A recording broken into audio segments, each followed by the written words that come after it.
Hello, everyone. Welcome. We are going to get started now. My name is Iftikhar Dadi. I'm the resident director of the Institute for Comparative Modernities. So before I introduce today's program and the speakers, I would like to just say a few words about the ICM. The ICM is the Institute for Comparative Modernities is an institute at Cornell. It's located actually on BV Lake on Toboggan Lodge, which is a structure there. And what we do is that we basically, the idea is to contribute to intellectual life, at Cornell, and think about the question of modernity and modernism in a comparative and global context. And so among the things we do is we do talks and lectures and discussions like today's. We also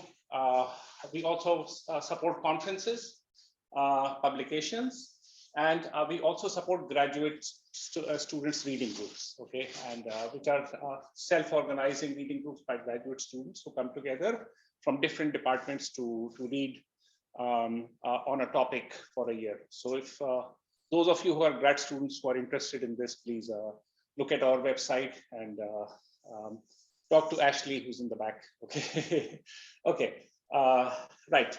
So today it gives me very great pleasure to kind of introduce this event. So before I introduce the speakers, I'll just run at the sequence of what today's event will look like. So in the beginning, Esra Akcan will introduce her new book for about 15 minutes or so, 15 to 20 minutes. After that, Andrew Scheinman, editor at the Candian Centre for Architecture, CCA, will give an introduction to CCA after that, and also introduce to their publication series. Then Esra will return to think about and talk about her future research and give us some insights into that. After that will be a question and answer session. This is both a hybrid, it's a hybrid event, so it's both in person and online. So for the online participants, please use the Q&A or chat function to post your questions. And in-person audiences may please ask your questions, but we will repeat your questions so that it can be heard for the online speakers. Okay. All right. So today I'm very happy to introduce Esra Akcan, and just a brief bio, which is she researches modern and contemporary architecture and urbanism, foregrounds that intertwined histories of Europe and West Asia, and offers new ways to understand architecture's role in global, social, and environmental contexts of justice. Her book, Architecture in Translation, advocates a commitment to new culture of translatability from below and in multiple directions. Another book, Turkey, Modern Architecture and History, which was co-authored, is part of a series that aims for an inclusive survey of modern world architecture. Her next publication, the substantial publication, Open Architecture, Migration, Citizenship, and Urban Renewal, exemplifies formal, programmatic, and procedural steps towards open architecture during Berlin's urban renewal by giving voice to both architects and immigrant residents. And the latest book that we are going to be talking about is this one, Abolish Human Rights, Intertwined Histories of Architecture. So, if you would like to order a copy, you can use this, okay? Okay. With that short introduction, Esra, who is of course also the Michael McCarthy Professor of Architectural Theory in the Department of Architecture at Cornell. So please, Esra.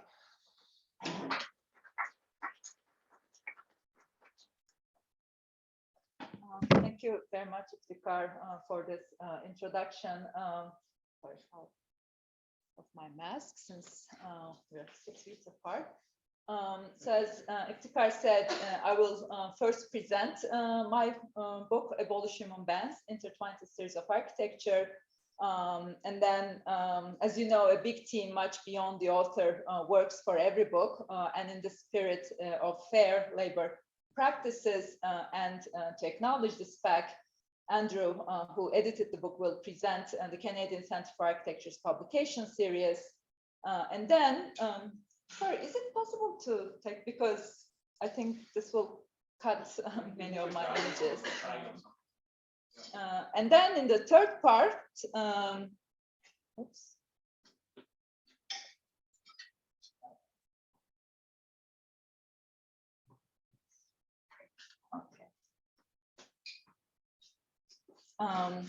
And then in this book actually turned out to be quite transitional and generative project for me. And it led to new research projects that I'm working on now. So in the final part, third part, I would like to present a paper that emerged from this book and one that I'm working on now. So that part is truly at its initial stages. So I would appreciate the feedback. So the idea for this book started actually in a faculty meeting the day after Trump issued the Muslim ban that prohibited the entry of citizens of Iraq, Iran, Libya, Somalia, Sudan, Syria, and Yemen into the United States. That day, 7 of us in the faculty also launched the Critically Now series to respond to current events, including the travel ban, but not only that, to racialization, decline of civil liberties, climate change, automation, and employment, by discussing the role and critical potential of architecture in these matters. Here you see our launching poster combining the flags of these 7 banned countries and a pop-up exhibition where 20 faculty participated. So having just submitted my book, Open Architecture, that had occupied me for a decade, and transitioning into new research at the time, I was additionally alarmed by the fact that many of the countries in this list, in the banned countries list, were ex-Ottoman lands that I'm working on.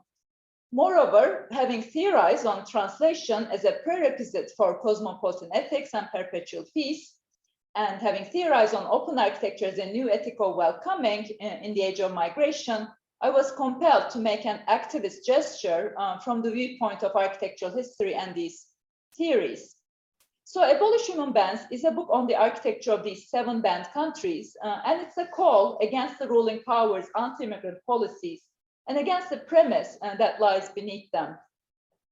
Rather than reading the Muslim ban as a fixed condition, I treat it as a symptom, so to speak, of broader and longer standing structural problems.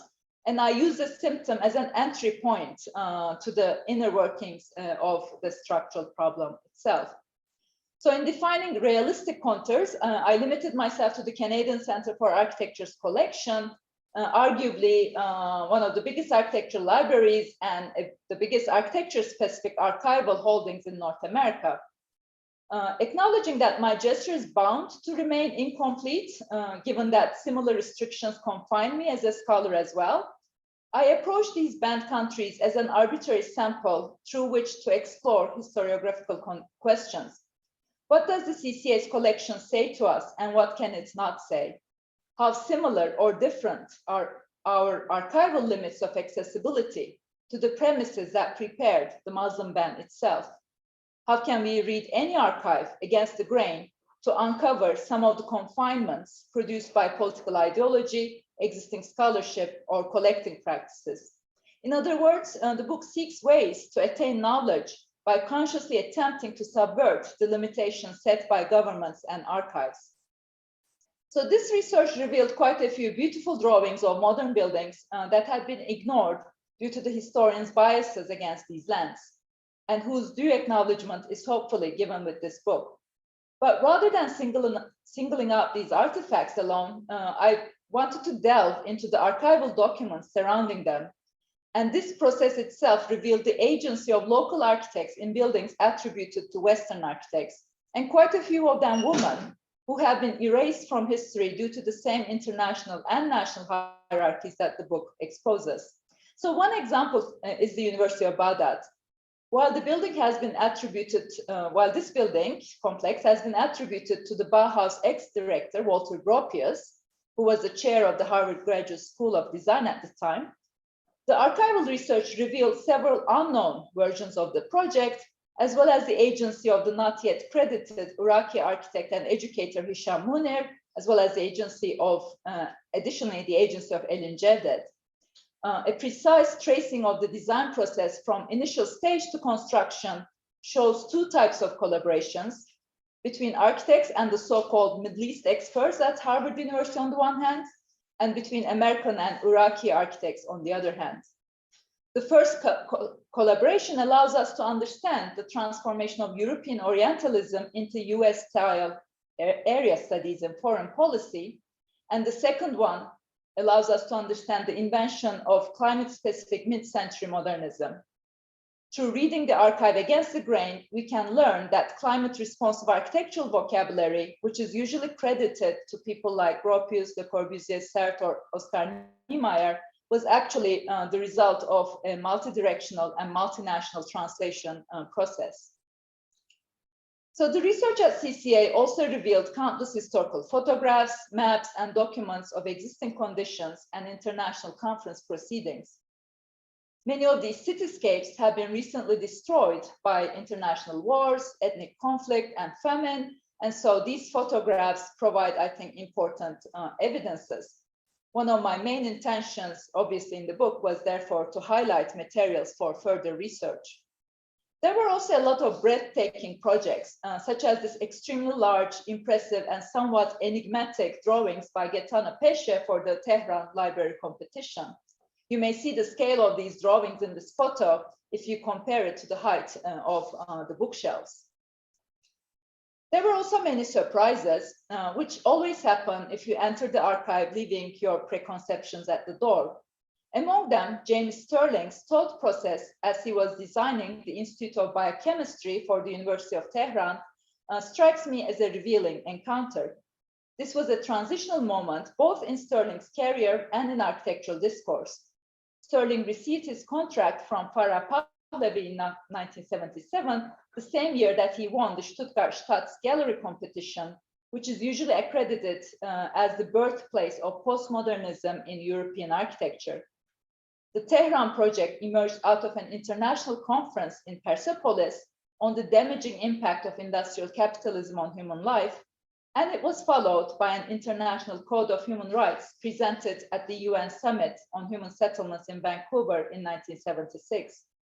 So when I traced the conference discussions and the writing of the proposal for a UN resolution, and when I found out the impact of these movements on Sterling's project for Tehran University, I was convinced of the co-creation of ideas and design sensibilities in which Lale Bahtiyar, another woman, Nader Ardalan, or Kamran Diba participated as centrally as Sterling.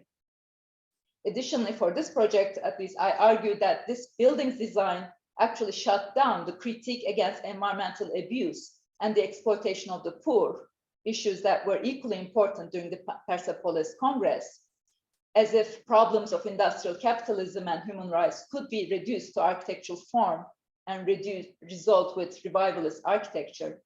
This must have struck a familiar chord with the era's advocates of postmodern revivalism, but it foreclosed many of the other avenues that had emerged during the Persepolis Congress towards environmental justice. So in the book, I also complemented these archival documents with my own photographs in Iraq, Iran, and Sudan, and these were the only three countries that were accessible to me that I could have access to. Among them, for instance, I'm showing you the pages of the Baghdad Gymnasium, begun in mid-1950s and constructed through 1980s. This gymnasium is also, should be seen as a collaboration between many actors. Now it's attributed to Le Corbusier, but when you trace the archives, you see that it's a collaboration between Presenti Agency, the Iraq Consult with Rufat Chatterjee, and the Japan-based Mutsi company. So until recently, the building actually was not included in Le Corbusier's œuvre complète because few non-Iraqis knew it was built. After it was discovered, so to speak, in the mid-2010s, Le Corbusier Foundation immediately published extensively on it. So this has an interesting story as well. And here I'm showing you pages with photographs from Khartoum in Sudan. As I mentioned, this book was generative for launching new projects, both for myself and I hope for other institutions. One of these new projects was research on the extremely gifted but embarrassingly overlooked Sudanese modernist architect Abdelmonem Mustafa, whom I decided to continue working on. When I went to Monet Mustafa's old office in 2019, I found a large drawing cabinet. It was due to the care of the current owners and employees in this new office that these drawings had been saved in the first place. Thanks to this foresight, Monet Mustafa's drawings have reached our day, but they were wearing out and getting unusable. As I took the photographs of the rat-eaten drawings, you can see the rat-eaten drawings, I found myself increasingly agonizing about my own discipline's collecting and preservation practices. How come someone as gifted as Monet Mustafa, one of the most locally admired architects in Khartoum, and the designer of some of the most exciting mid-century modernist buildings anywhere, how can he be so neglected, so ignored out of Sudan, that to this day there is no internationally accessible publication in his name, and that his hidden and decaying drawings are guarded only by volunteers? For this reason, I was happy to become a liaison for the Canadian Centre for Architecture's initiative to digitize these drawings and make them accessible to scholars and students from around the world. And this webpage, this digitization will come out in a few weeks, I hope. So I was also thankful to the determination to find alternatives to colonial collecting practices. The fact that these drawings are not leaving Sudan or changing their owners, and that a wealthy institution is providing the financial and infrastructural support for the dissemination of knowledge, I think constitutes the least extractive process under these current conditions. And I hope it does help on the future life of Monet Mustafa's work. So I presented you with some moments from the book, but of course the book is not just a sum of historical accounts about projects from the archive. It has an overarching argument that comes out of these collections. In the overarching argument, I identified translation movements between 1950 and 1980, two chronological markers that started and ended these translation movements. I seek to establish a critical distance both from Western colonialism and from national monarchic repression, and I aim to instead bring forward modern translation movements, a phrase I use to describe those historical moments when individuals open themselves to the foreign more consciously and effectively than before, and moments when individuals through translation enrich themselves, refusing to see the foreign simply as a threat. This definition is different from translation in an official colonial context, and it invests in the idea of translation, despite the fact that translations in history have never been free from geopolitical hierarchies, colonial fantasies, or nationalist anxieties. So the translations uncovered in this book make evident the intertwined histories of the world and should serve as an antidote to the assumption that the planet is inherently divided into isolated and self-contained civilizations. I'm not proposing that genuine solidarities were necessarily built during mid-century modernism. Indeed, the book exposes the shadows of the Cold War. What I try to show is the instrumentalization of the architectural profession in the name of geopolitical interests. I also want to show the short-lived international collaborations and bottom-up translations. In other words, almost all of these encounters that I uncover in the book actually had a very short life, and they came to an end in 1980, the chronological marker that I'm identifying. So contrasting the relations between US and these banned countries before and after 1980, therefore reveals the hypocrisies of a dominant geopolitical order that started identifying a clash with civilizations that just a few years earlier were deemed as friends. The book therefore identifies 1980 as a much sharper turning point than 1989 as the chronological marker of the end of Cold War. And from there I reach some conclusions, and I will read from my concluding paragraphs. After the Second World War, a new world order took shape in which all European colonial powers revised their policies, and the US aspired to become a model of modernization, all the while intervening in West Asia and Africa to contain the Cold War through soft power policies. About 30 years later, the world sat at the threshold of a very different mode of international relations, one sometimes named a clash of civilizations. in which a stereotype that segregates a group of countries, including the 7 banned ones, as inherently other, continued to be perpetuated. Countries deemed friends in need of developmental support during mid-century modernism have become enemies from which European and North American countries should be protected. Would our reception of these projects have been different if the foreign relations of the US and these countries had stayed the same? Similar projects flood today's global architectural offices. Are we analyzing contemporary architectural alliances with authoritarian rulers, anti-immigrant policies, monarchies, or military regimes sufficiently well, no matter their locations? In the course of history, cross-geographical dialogues in architecture usually took place under the auspices of state-sponsored projects, conferences, and research organizations. Have we developed sufficiently good analytical tools and compasses to defend perpetual peace in these contexts? Have we theorized effective concepts to draw red lines? As architects and architectural historians, we may be taking our compass too often and too apolitically from the dominant geopolitical order. We may be too dependent on international regimes and nation-state authorities to determine not only what gets built and by whom, but also how architecture is defined as a consequence. So in these examples in the book, architects may have done too little to counteract the fact that they were collaborating with their colleagues in these countries when it was acceptable to do so, according to their rulers, but they were abruptly cutting their ties when it was not. It is the dominant geopolitical system that often dictates global conversations rather than ideas of solidarity with resistant cosmopolitan and democratic groups in any place of the world. But is it not the dominant geopolitical order that also perpetuates war and the clash of civilizations theory? Can we instead take our compass from a responsibility to humanity to cosmopolitan ethics and to translatability from below and in multiple directions? Like the iron cage of an economic system lying at the base and determining all cultural activity, this dominant geopolitical order throws some quote-unquote Muslim countries outside the purview of architects today who otherwise seem committed to fostering relations in the world. Bringing this order to consciousness is the first step in order to formulate a critical position against it. So as an activist gesture to reach out and learn more about the architectural history of the 7 countries at a time when the dominant regime has rendered them inaccessible, this book was my attempt to do just that.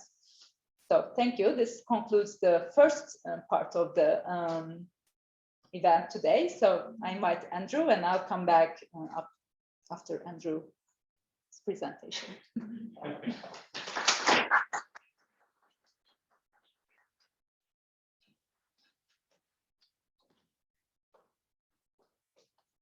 Well, thank you, Esra, and the Institute for Comparative Modernities for inviting me. And thanks especially also Ashley Stockstill for having coordinated my being here. I appreciate having been given a few minutes to discuss and present some of the CCA's work in publications. So Esra's talked a bit about the CCA, but just in case you haven't heard or don't know, the CCA is, as Esra mentioned, one of the largest archival holdings specifically about architecture in North America. It's also a peculiar mix of museum, an exhibition space, a research center, archives, of course, and a publication house. So I'm here just quickly to take a few minutes and talk about the publications themselves. So this book is part of the Singles series, which includes 3 other books so far, and 4 in total. I'm sort of holding them up for those in the room, but the screen as well. And I invite you to come and check out the other books after the lecture if you like. So these books are part of a series of short form books called CCA Singles, which the CCA we see as closing a gap between the articles we publish on the website and existing book formats. As you might know, we've been making books since before the CCA existed as a building. Books we thought would exist in lieu of the building, allowing the output of our exhibitions and public programs to circulate and be used by others and to have a longer and more widespread lifespan. As Phyllis Lambert, who founded the CCA in 1979, said, we do books because they are long-term references. An exhibition is a way of communicating a theme, but it's a temporary reference. We do books referencing the problematic that we are dealing with. Over the years, our curatorial work has thus been supported by a growing publishing program, complementary tools for articulating and disseminating our thinking on those problematics that we feel are urgent for architecture to address. The diverse nature and character of these discussions, from the role of architecture in the 1973 oil crisis, which is sort of detailed in this book, sorry, I have gas here, the environmental degradation of Canadian territory, the medicalization of society, or the happiness agenda of neoliberalism, has made us reconsider publication formats along the way. Our medium books, which are about this size here, are our medium books give equal weight to text and image that are particularly suited for long illustrated essays.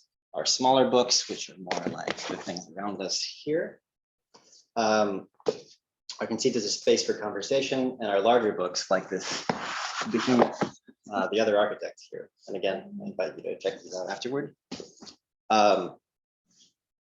Utilize the additional space to present facsimiles or primary source material. As we were making more and more books, we also launched e-publications in 2014, using the digital space to survey early experimentation with digital tools in architecture design. Each step of this development relied on the critical insight of many graphic designers and on the input of a network of specialized publishers who expanded our own capacity to effectively position, promote, and distribute our publications worldwide.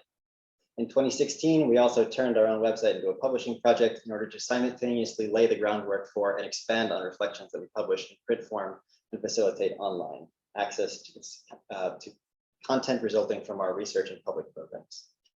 And in fact, we've published an excerpt from Abolish Human Bans on the website some weeks ago, called named as a translation movement, and we'll indeed be publishing the continued work on Abdul Malay Mustafa in a few more weeks. While we continue to explore other open access models, we believe that printed books are a malleable format that allow us to frame some of our ever diversifying projects in more precise ways. And that's how we came to the decision to launch the CCA Singles. Similarly to the articles on our website, each single is a piece of content that conveys the unmediated voice of one author or one subject and exists independently, to be circulated, be read, and be referenced within a broader network of voices and topics.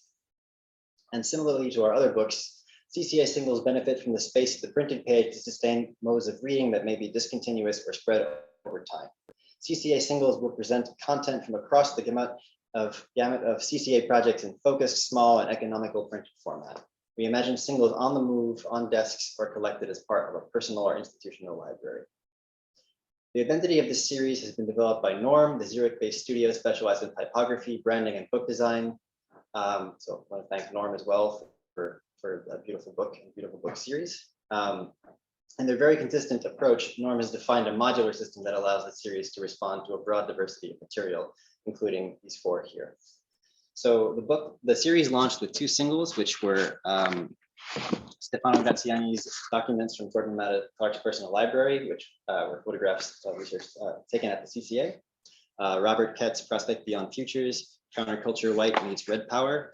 And then we followed that up with Itsuko Hasegawa with Koso Karawaki and others, Meanwhile in Japan, based on an event series the CCA launched in Japan. And now the fourth book is Esra's Abolish Human Bans. All of this work would not be possible without the invaluable support from the Grant Foundation. Unlike our existing print formats, CCA Singles are published solely by us, which will enhance the role of our bookstore as a distribution point for all publications and allow us to develop a stronger collaboration with other bookstores around the world. There is also more of these copies of this book here are available at Buffalo Street Books. Thank you for the time. And now I'll give it back to Esra.